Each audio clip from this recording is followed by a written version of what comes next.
Hi, everyone. As mentioned, I'm Tim McHugh. I'm the outreach lead for the new construction program here at New Jersey's Clean Energy Program. And I'm going to go over today a few different parts of the new construction program. This will be a little truncated and focused for this group. I'm going to skip over a few of the parts that probably are not relevant, but I'll mention them in passing. So my terms and conditions I got to get through first. The New Jersey Clean Energy Program is administered by the New Jersey Board of Public Utilities, and it is funded by the societal benefits charge on almost all utility bills in the state. This is the investor-owned utilities, which for our cases, PSE&G, JCP&L, NJCEP Electric, and a few others. It covers 90 to 95% of the state.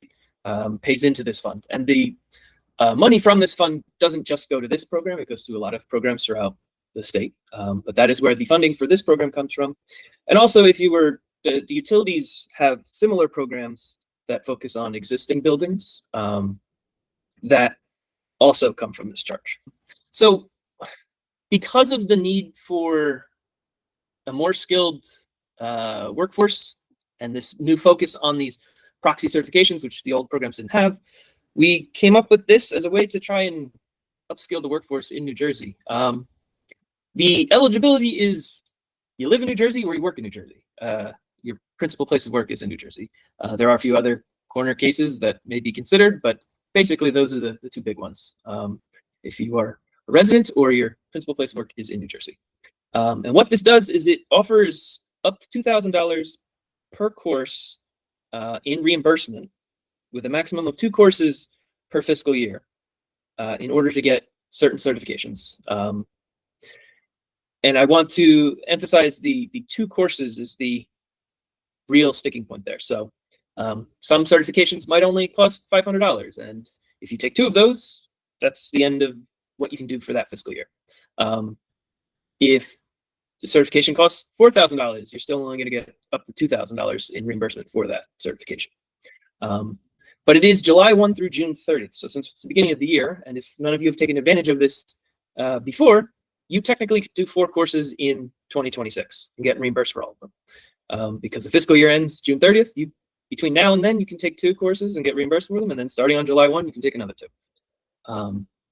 So the courses currently, and this is admittedly outdated. There are some changes coming to this, but for the time being, this is the list. For Passive House, as we were mentioning, it's a certified Passive House designer and the certified Passive House tradesperson. And then the application steps. The biggest point to take away from this is you must get pre-approval. This does not pay for courses that you've already completed. This does not pay for any maintenance on existing certifications. This is for your first go at getting one of these certifications. You apply for pre-approval, and once you get that pre-approval, you have a year to actually complete the training. Once you do complete the training, you get the certification, you can take the course, you pass the exam, whatever the final step is. You submit proof to us, and then within, I believe, 45 days, you will get that amount refunded to you, or reimbursed to you, I suppose. So I will leave it there and put up my contact information. Again, a lot of this is going to, my email's staying the same, but, and I don't know if, Enrico, you want to do questions now or all of them at the end? If it's okay with you, we would do questions at the end. Okay. And so then I will wait till then. And if anyone does have any questions, please feel free to let me know. And I'll stop sharing my screen.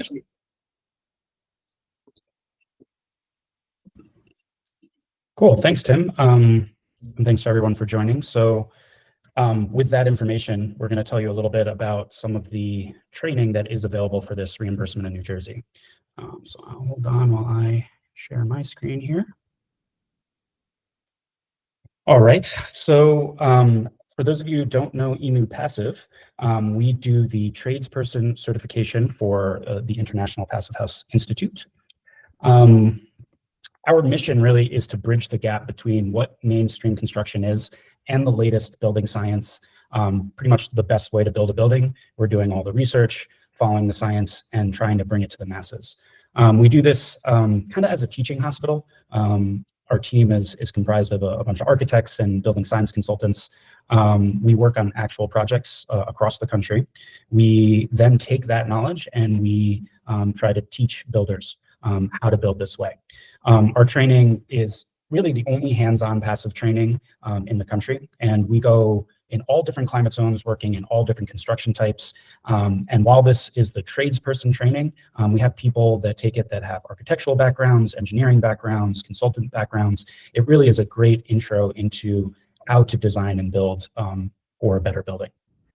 So I'm going to give you a little bit of background of why we do what we do, and then I'll get into a little bit of how we do it and what the program looks like.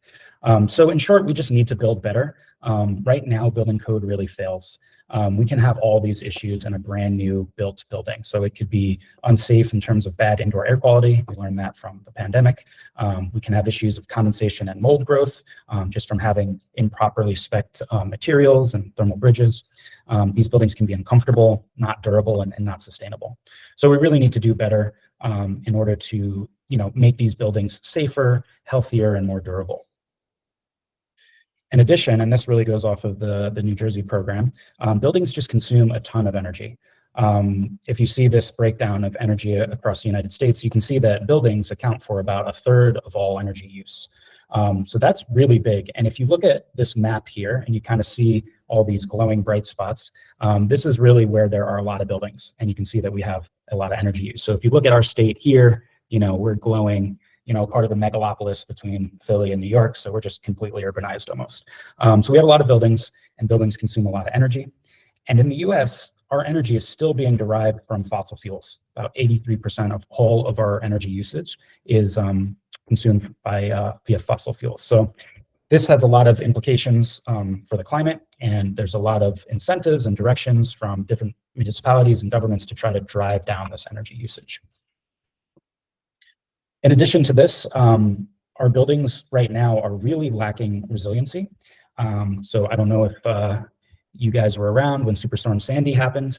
So not only did Lower Manhattan lose power, but most of New Jersey did as well. I remember, I think I'm in North Jersey. We were out of power for maybe 2 or 3 weeks. It was a long time.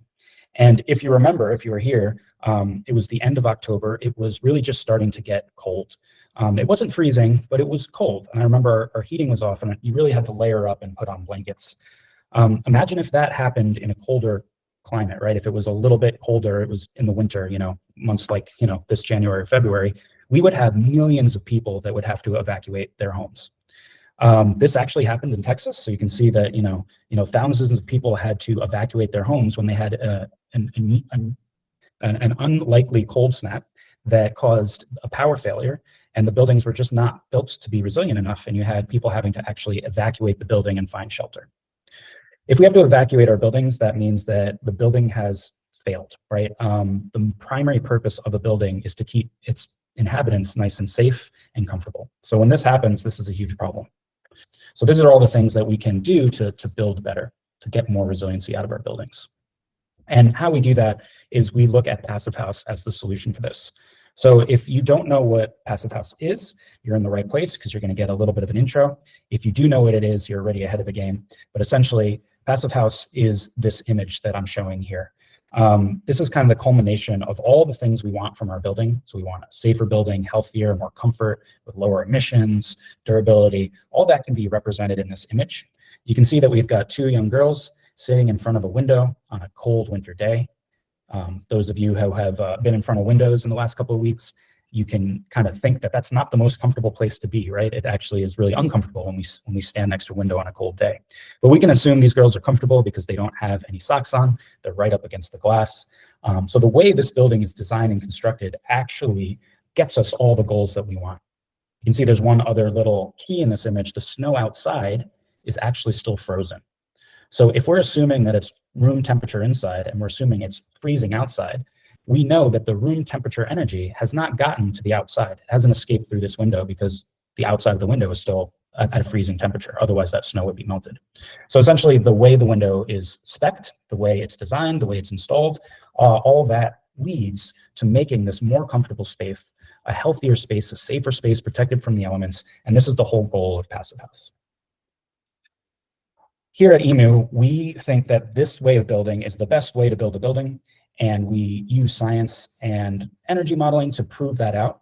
And one of our big missions is to spread this knowledge. So how do we actually build this way? How do we design this way? So we have our tradesperson training as part of the solution. So this is some images from our Passive Pod workshop where students actually build a little mini Passive House. We look at real world products. We look at how they're installed.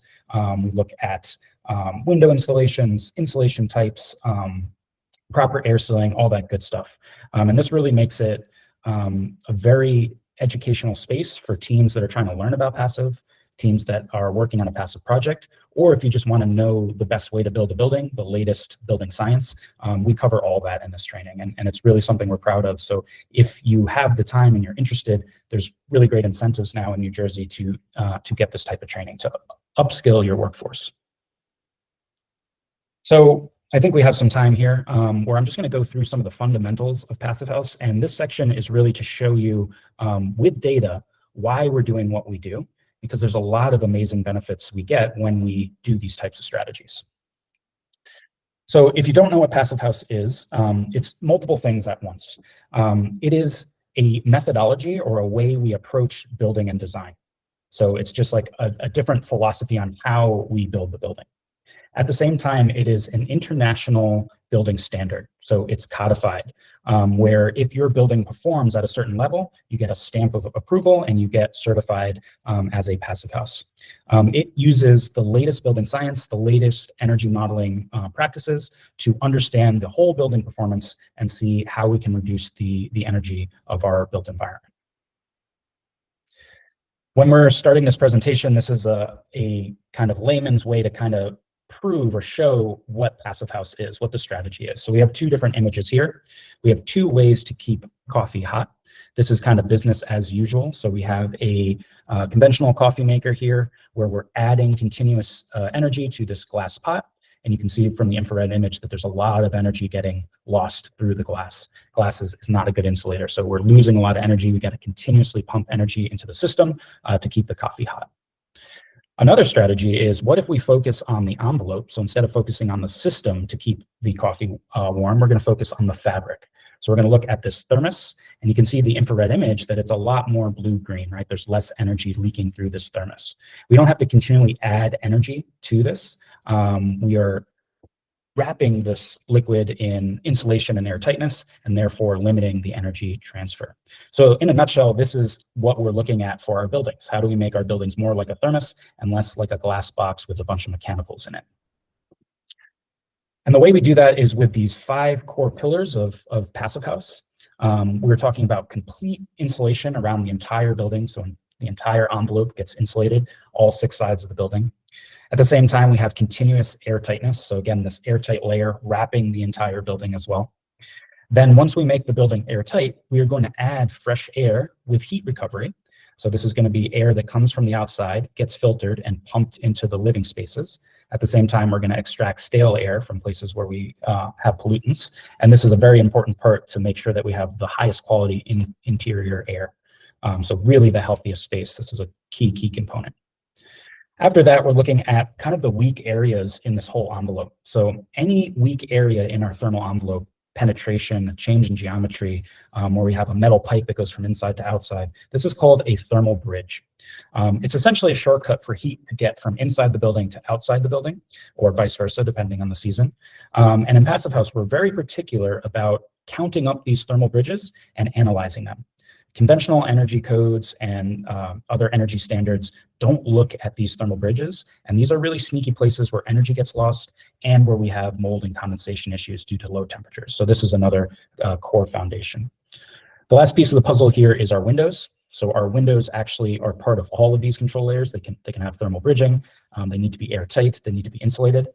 They're also made out of glass, so they're pretty tricky, but we're going to integrate these high performance windows into our thermal envelope, really maximizing their performance, allowing less heat to flow through it, but also allowing some of the energy from the sun to come through the glass and heat the space. So these are our 5 pillars of passive design build, and we created this little pneumatic for you, Earth, to remember this. So Earth are the steps to get to Passive House. And when we do that, we get amazing reductions in our operational energy use. So if we're comparing a Passive House to an existing building, it can be about 90% reduction in energy usage. This is huge. So if we're really going to tackle that big piece of the pie of our energy use of our whole country, this is where we can really take a big bite out of it. Even compared to a brand new building, Passive House is about 75% less energy usage. So you get these really, really large energy reductions. It makes it way easier for your building to achieve other goals like net zero energy or to be fully electrified. Passive House plays nice with both of these other goals that you may have for your building. This is another great example talking about resiliency. So this was from a colleague of mine who had just finished a project in Brooklyn, New York. And this is data from 2014. I don't know if you remember, but there was something called a polar vortex, very similar to what we just experienced this year. But here we're looking at the Passive House as it's operating, so the clients are already in the building. This black is the ambient temperature outside. The red is the ambient temperature inside the space. And on the x-axis, you have the days of the week. So see, we're in single-digit territory for multiple days. So it's very cold, day 1, day 2, day 3, and you can see that the temperature is right around room temperature. By the 3rd day, the temperature started to dip on the thermostat down to about, 65 degrees. The clients were a little bit chilly. They wanted to know what was going on. They went to the thermostat and they realized that the heat had not been turned on this entire week. So they had no active heating for an entire week of pretty much single-digit temperatures. This is amazing. Right? This is that thermos in action where the energy has been kept in the building for a long period of time without additional energy. We call this a high thermal time constant. And why this is important is imagine if Superstorm Sandy happened during this week, right? We lost power. Now, instead of having to evacuate the building, because a normal building, the interior temperature will plummet like this, we can ride out the storm for a long period of time. And maybe after the 5th day, we have to put on some socks and a sweater, but we are not, our life isn't threatened. So this is a really amazing thing. And we actually replicate this experiment in our workshop. We create little passive pods and we heat them up and leave them out overnight and see which pod retains the most energy throughout the day. This is also a good comparison of a typical Passive House versus a code compliant house on, about a week ago or 2 weeks ago when it was 6 degrees outside. Your surface temperature of a code compliant window was somewhere around 59 degrees. This could be a 10-degree difference between your interior temperature. And this is really an uncomfortable space to be in. So this is when I was talking about feeling discomfort in front of the windows. This is coming from this difference in surface temperature between the window surface and the rest of your environment. In Passive House, we keep all our surfaces at and around the same temperature to ensure this comfort. This is actually codified in the standard that we need this temperature to be close to the interior operating temperature. It's just a way more comfortable space. Think about the young kids in front of the window. This is that in real life. Then another big one is the reduction in thermal bridging. And here's a great example of what a thermal bridge is. So here we have a concrete balcony slab that's projecting from inside the building to outside the building. This is a famous tower in Chicago, the Aqua Tower. And unfortunately, they left these thermal bridges in place. And now this building is kind of the butt of every building scientist. They take this thermal image and you can see that these concrete slabs are radiating energy to the outside. So while it was a beautiful design, it acts like a radiator fin, heating up the entire world. And you can see from this modeling how much energy is actually lost through that slot.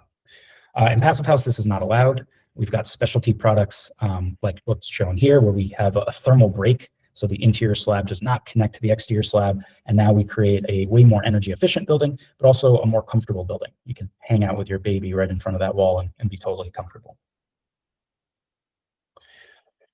Here we're seeing the fresh air ventilation system, and specifically we're looking at the filters.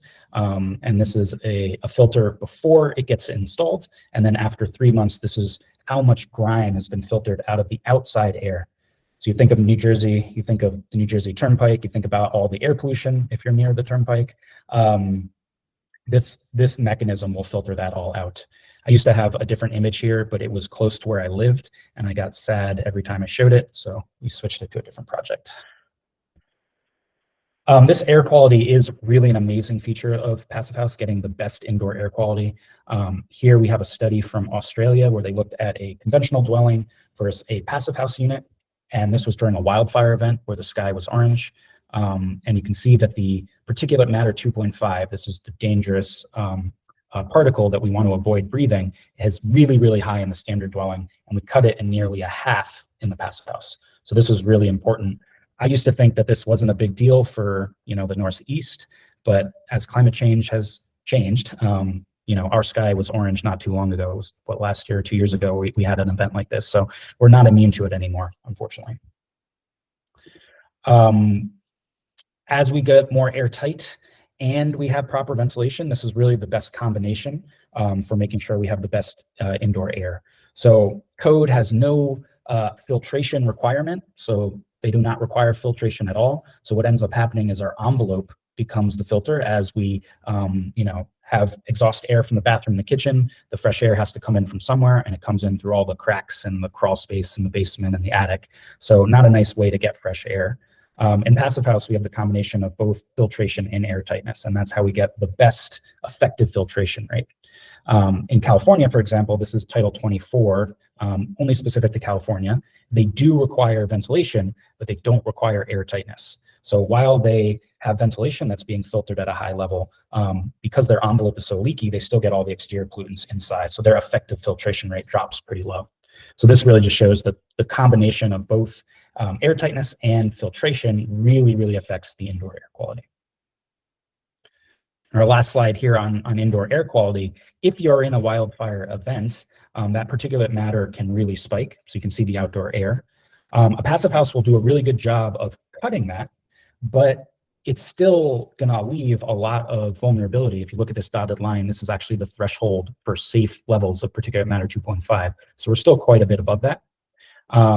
There's a simple solution where you have a HEPA pre-filter, and you can see that this pre-filter, when the wildfire happens, the air gets diverted into this pre-filter, and you can see that the particulate matter with the HEPA filter is always in a safe zone. So if you're in a wildfire-prone area, this is really important. Less important in New Jersey, although who knows, maybe we'll have more sky is orange type days in the future. And then on the modeling side, Passive House is a really good predictor. Because we do a really, really specific job in how we model the energy use. We look at all those thermal bridges, we calculate things in great detail. When we say the building is going to use a certain amount of energy, the actual performance of that building tends to match very closely to that. This is a project, this is a study in the UK looking at different low energy buildings, and not all of them Passive House, only Passive House is here on the right. And the orange is looking at the modeled energy, and the red is looking at the actual energy use. And you can see that there's a big divergence here. So your building, while you thought it was a really good performing building, could be using double the amount of energy. And this really comes down to not doing a full model of the building. So maybe not accounting for all the thermal bridging, maybe not doing the most accurate standard for modeling. Passive House, on the other hand, is really, really accurate, right? The actual energy use is very close to what is actually modeled. We see this time and time again. Passive House has been around for over 30 years. We have a lot of data to back this up. Even with other green building standards like LEED, for example, you can see there's a big gap in performance. So you think your building is going to perform at this baseline, but it ends up being 2.5 to 3 times worse. So as a consultant, I don't love that. I would love to say, hey, you have a really well-performing building, and I want to be able to stamp that and make sure that what I say we can actually deliver in real life. And Passive House is really the best standard to achieve that. So now that we know a little bit of background, I'm going to just tell you a little bit about the Emu program in the next 5 minutes, and then we'll still have about 5 minutes for questions if anything comes up. So this is a snapshot of the amount of area that has been certified to Passive House, and you can see Passive House started in Europe, so there's the most projects there. China has really taken off, so Asia's got a big chunk. And you can see North America here, we got a ways to go. So we really want to try to upscale the amount of these buildings that we can build. There's a lot of work from different organizations. This is the Passive House Network. They're the national organization that oversees the international standard. they've tried a couple of different solutions, including working within the code, so making codes better locally, or working outside the code, providing subsidies or tax credits, looking at different municipalities. Each municipality has a different structure and a different code. It's a little bit maddening when you work across the entire US because every region is very different. For what we were talking about now, we're talking about having reimbursements for actual training from the state of New Jersey. So that's amazing. And we see there's a big correlation between people who are trained versus projects that are built to the Passive House standard. So here are the projects completed since 2023, not since 2023, up until 2023. And people trained across North America. And you can see the big spikes: New York, Pennsylvania. This is Canada, British Columbia here. And here in New Jersey, we're, not doing great. We've got some, but you can see that the more people that get trained, the more projects get built. So that is our whole mission, is try to train the workforce to try to get these projects built, because these types of buildings are not only good for energy, they're good for people. They're more comfortable, they're healthier. It's really just the best way to build a building. So we see workforce training as part of the solution. Here's another shot of our hands-on training. Emu as a company started actually as architects, started in 2009, 2010, and really saw that there was a big gap between the design side and the build side. There was a lot of time spent on site talking through Passive House details. How do these actually get executed? And with all that knowledge, we really shifted gears and just focused on mostly training, getting builders, consultants, people to understand the details, how it all comes together. We've got over 1,000 people trained so far. And again, we're trying to get to that 5,000 number. So hopefully you can be a part of that. Our Passive House workshop is really one of a kind. It's a combination of different skills. So you look at residential building types, we look at commercial assemblies, we look at real world window installs like shown here. We do air sealing, insulation, we do thermal bridge mitigation. We talk about real world products, pros and cons about all of them. What's great is Emu is not sponsored by anyone. We don't take any influencer deals. A lot of the education you get in the building science space is manufacturer driven. We really decidedly do not take any manufacturer dollars, so that we can be a third party voice of reason. We can tell you good, bad, and ugly about all the products out there. And then we actually do field testing. So this is an example of our air tightness test, where we have filled the pod with smoke, and then we pressurize it with a little bit of fan, and the smoke goes through all of the leaks, and we have a little bit of fun, and we award a winner for the most airtight pod. And then, as I mentioned, we have this final resiliency test where we actually heat these bad boys up. We leave them out overnight, turn the heat lamp off, and whichever one has the warmest temperature the next day wins the resiliency test. So it's a lot of fun. There's games, there's a lot of good teamwork that happens. So if you've got a team that you want to, do some team bonding exercises, this is a great space to do it in. And we get really good feedback from builders all over the country. Like I said, over 1,000 people trained. We have a really good exam pass rate. So you have to take an exam to be officially certified. And we've got really good reviews on how we do. So if you're interested in taking this course this year, we have 3 East Coast trainings, depending on where you are in the state. You might be closer to Brooklyn or to Philadelphia. And if you have to, you can go up to Boston if you want. But these are our upcoming trainings here.